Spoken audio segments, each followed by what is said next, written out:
I broke it. Ah, It started over now. Maybe the battery's not started? charging. get the red thing? Yeah. Okay. Well, we won't send this to church. It's supposed to come for 3 weeks in summer and show them about the thing. So I'll talk fast. We get all we can in there. So there's a reason for this to put on YouTube and also to send it to churches to let them know what we're doing. So anyway, we have it set up to be able to shine the light of the gospel. And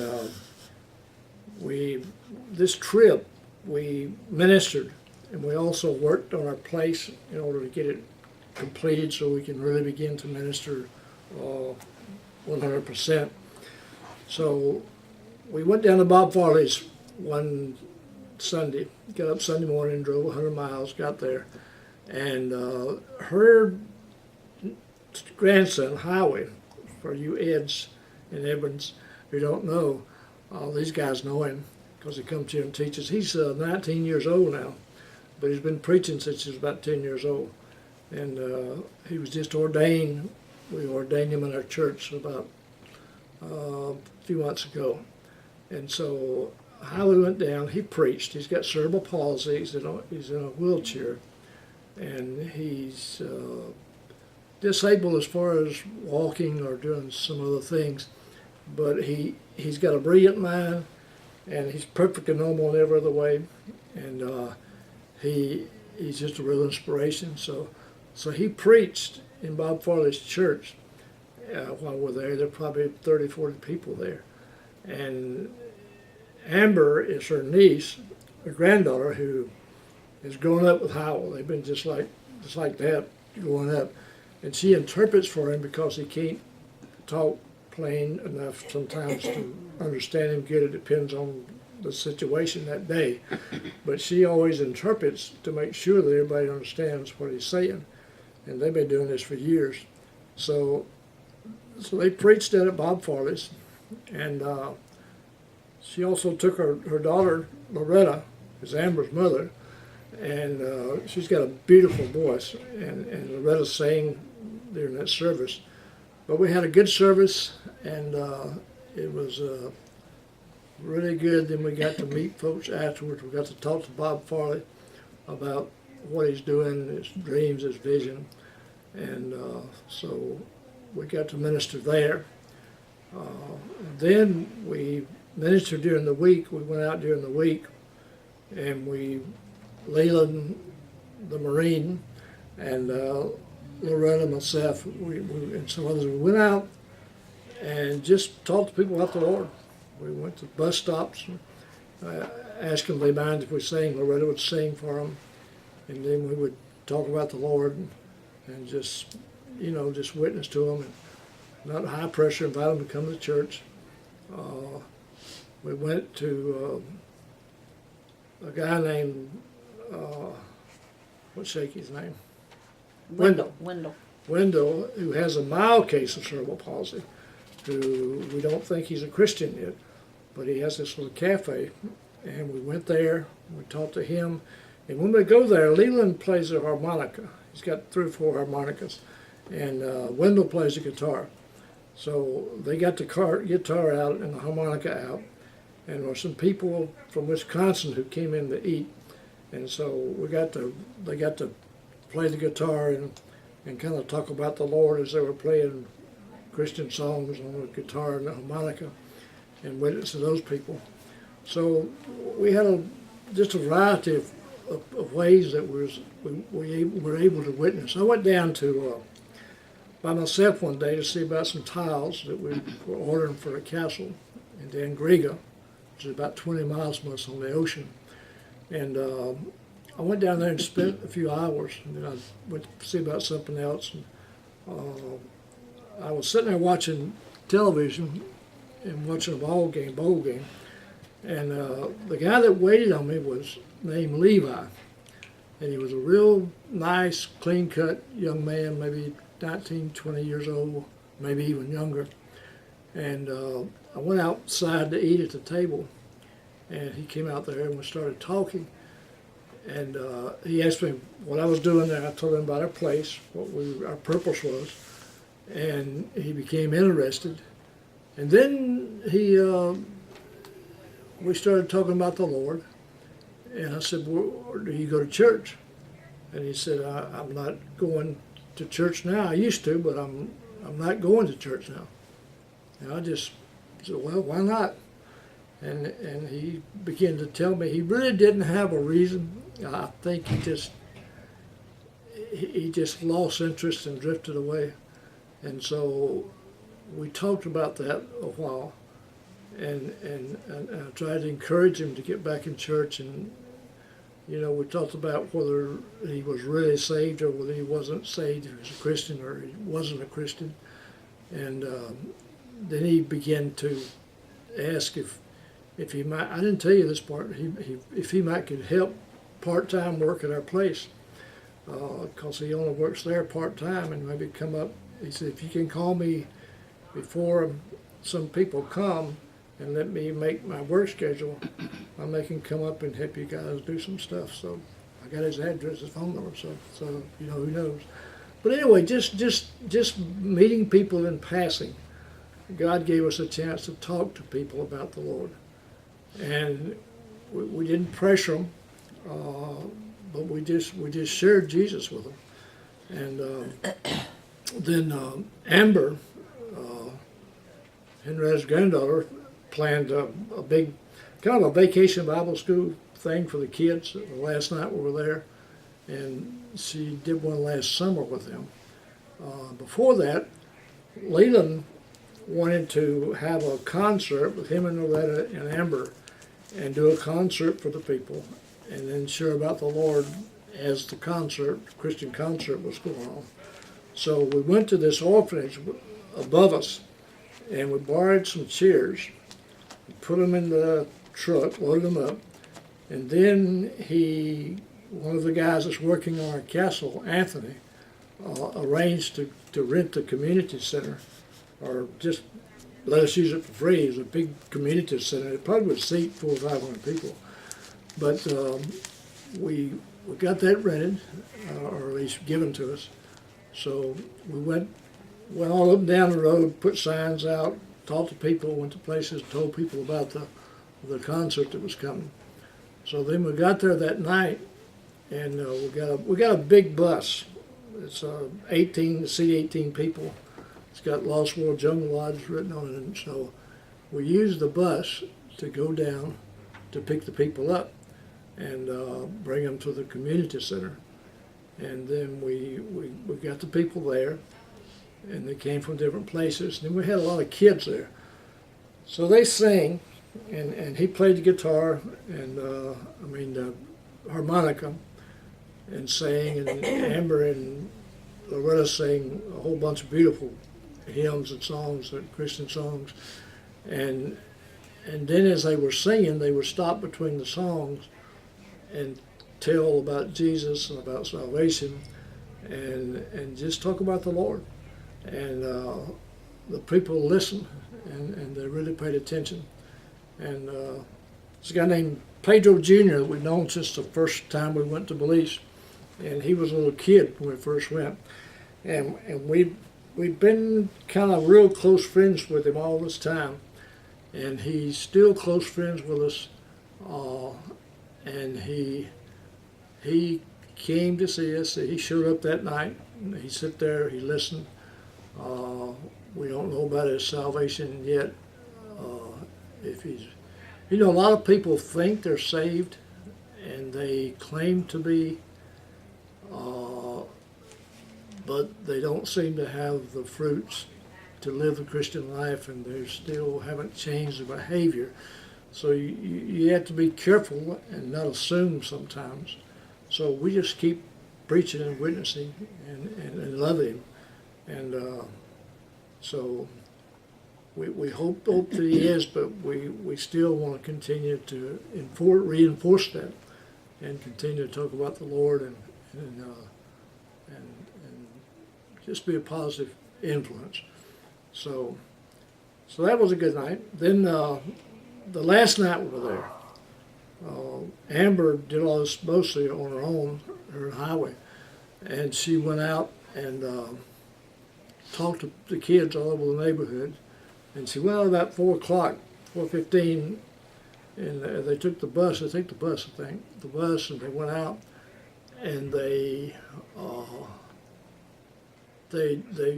rounded up a lot of kids, and then we saw these people walking up the road to our place, and a lot of the parents came along with them, and we had probably about 30 kids there at the place. We've got a main lodge building with a big den. We've got a big bedroom with bunk beds in it. Got 2 bathrooms. We've got a kitchen added on, a dining hall. It's a real nice building. And we put everybody in the living room in the den and put chairs in there. And we've got what's that piano? It's a keyboard brought down from the States. So Leland got on there and played the keyboard. And some of those kids have been going to church, because some of them got up there and we had a hymn book, and they would sing, and they knew every word. They didn't even look at the hymn book, and they sang really beautifully. So they really got involved, and then they sang some more, and Leland preached a sermon. Amber shared the gospel with them, and it was a good service. We enjoyed it. We had a good time doing it, and all those people that were there heard plenty of gospel preaching to know that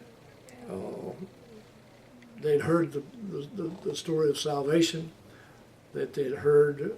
Amber started at Genesis, with Adam and Eve's fall, and asked them questions, and amazing how many of them understood that story and the theological concept of Adam sinning and plunging the whole world into sin, and then the story of Jesus coming and dying on the cross for sinners and for sin. And so that message was given to them, and we're praying that God will work in their hearts and their lives, and that when He's ready, He will touch their hearts and draw them to Himself and work in them in the Holy Spirit to really open their eyes to the truth, open their eyes to the gospel, and help them to be able to have the faith and to believe and to repent through the power of the Holy Spirit. So pray for those people that have heard the gospel, that the Lord might work in them, and that they might be saved. So we had a lot of ministry. We also had some things we needed to do to complete getting the place ready for people to come. We decided, we'd been to Scotland several times on mission trips. We had a partnership with a church on the Isle of Islay, the west coast of Scotland, and we wanted to put something there that nobody else in Belize, maybe Central America, has. And so we decided to build a Scottish castle. I mean, not a little replica, but replica of a 20, 25 foot high, 2-story Scottish castle. They've been working on it for what, 2 years? About 2 years, and started from the ground up. They put 4 million pounds of rebar in there to make sure it's going to be strong. We said, we don't need this much rebar. I said, no, it's got to be strong. It can't fall. It's got to be strong. So all the guys are working. They just really crammed the rebar in and got it really solid. And it's a real castle. It's got the little turrets on the top. We've worked so hard on it, and it's going to be a thing to draw people there to come, stay. That also could be a hurricane shelter. Ah, good idea. He said, because it's not going anywhere. Yeah. For the people in the valley, because they're down lower where the hurricane hits. We're up on the mountain. Now, the hurricanes, when they come, and some people are killed in floods in our community. Yeah. Also, so that castle, usually right, can be used for people to come up and have physical safety during these catastrophic events. Yeah. And but it's going to have it's got 3 rooms upstairs for people to stay. It's got a big room downstairs we can use for various things. And the front part's going to have downstairs. It's going to have a reception area, be the reception area, which all the lodges have. And then the rest of that downstairs part is going to be set up as a library, a bookstore, and a reading room. And we're going to have books in there. We're going to have all kind of Christian literature, a place for them to read. And then we're going to have a little, the tea house thing. Tell them about that. Like a table, and have like a Scottish tea at the table, big table in the reception area, so people could sit down and drink tea while they're looking at the books or whatever. So it'll be but it's primarily as an attraction for people to come. But anyway, we had to get that completed. So we went down and we ordered tile to put around the bathroom area, and then we got had to tile the floor. And the front door, we wanted a big castle door that would look like a castle, so we looked on the internet at castle doors, and we found one that's pretty big. It's 2 doors, and it's got wood planks or board that go up and down like this, and then it's got that iron metal, it's not the, what you call it, hinges, but it goes over, it's anyway, a decorative thing, and a big handle. So it's gonna, we called a guy to build doors for us in Orange Walk, which is 100 miles north, and we found out that he was a Mennonite, and they're excellent builders. So he came down while we were there, and he looked it over, and he measured it, and they brought some Mennonite folks with him. So we got to spend time with him and order the door. And then we're gonna, in order to have people to come and have something to do and cause them to want to come, we've had materials for a zip line that Miriam knows about, one of her buddies. The guy he came down, he was gonna put a zip line in for us. We ordered all the cable, we ordered all of the vest and the things, the harnesses and all to hold you on the zip line. And he never came back. We lost, he wouldn't answer our phone calls. So we called Junior this time, and Junior was dating a girl that his father puts in zip lines. So we got him to come, over God's providence, and these 2 guys came over. They walked the property, found some of the best places to put the zip lines so that we can get people to come.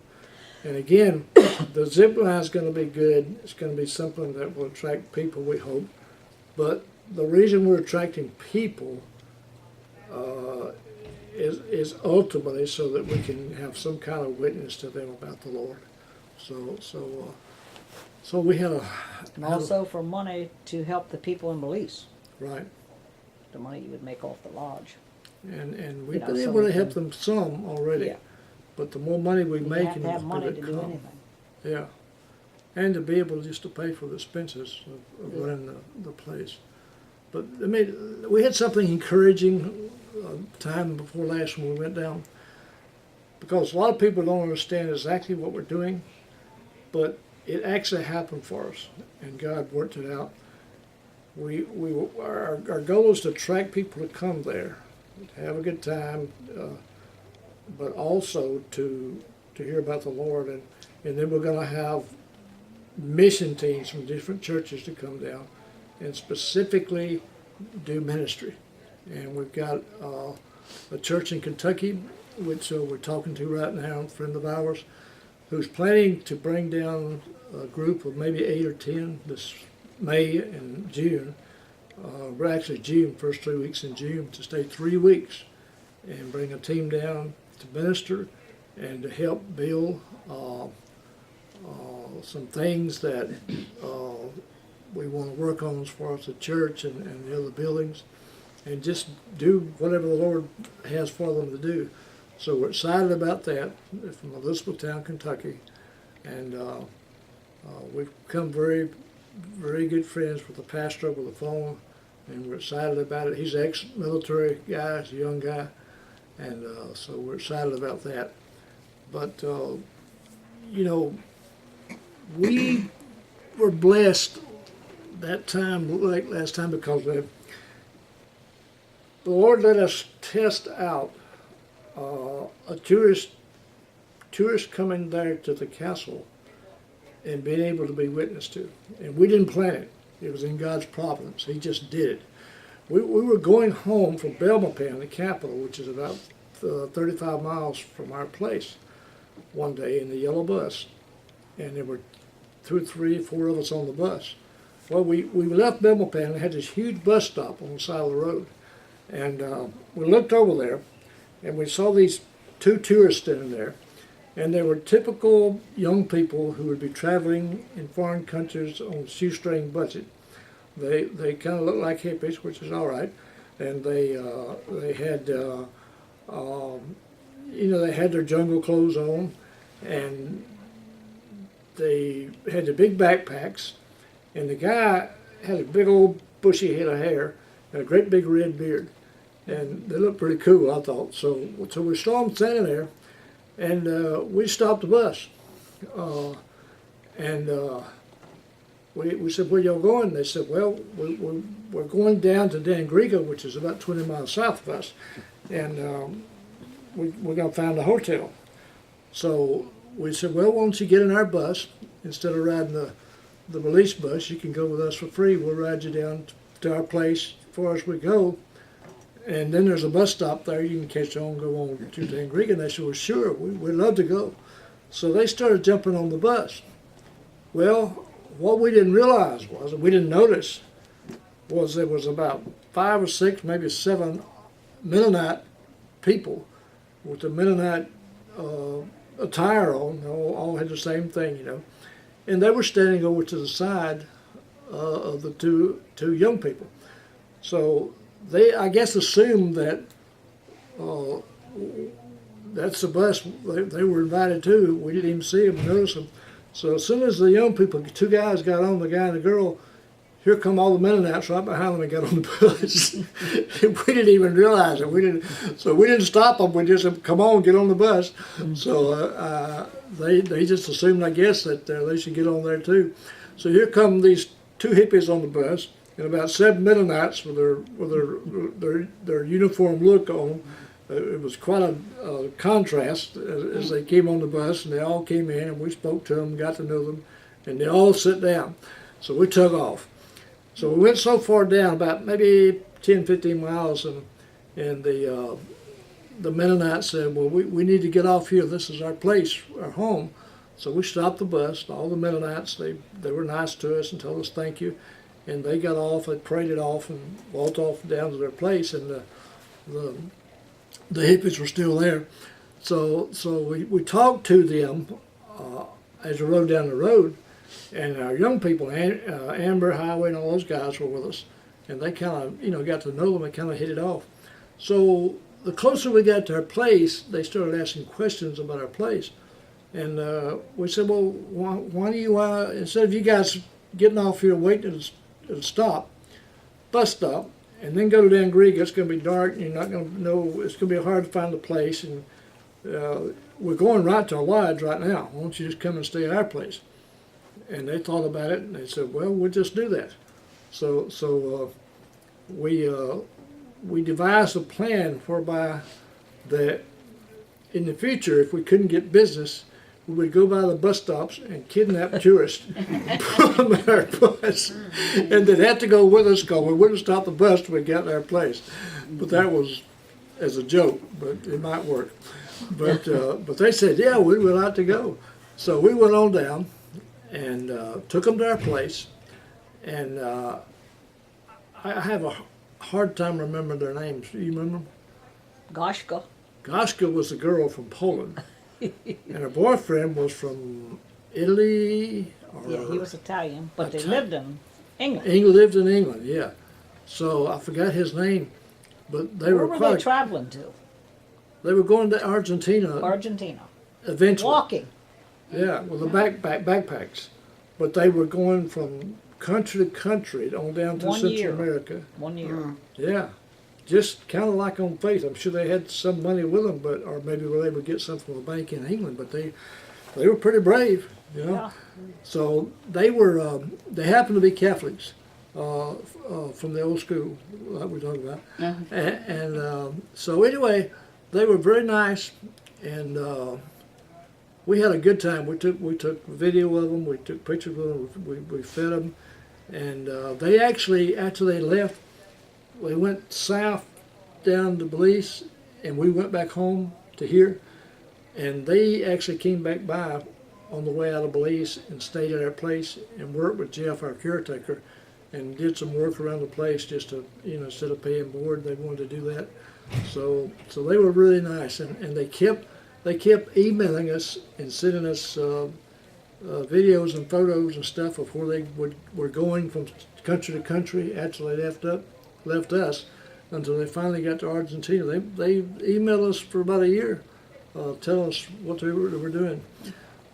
But what made us feel good was that our theory actually came to realization, because while we had them there and they were having fun and we were having fun and we were making some really good friends for the future, we sat down at the kitchen table the first night and they began to ask us questions about the Lord and spiritual questions. We'd done a little Bible study and talked a little bit, and they were just full of questions.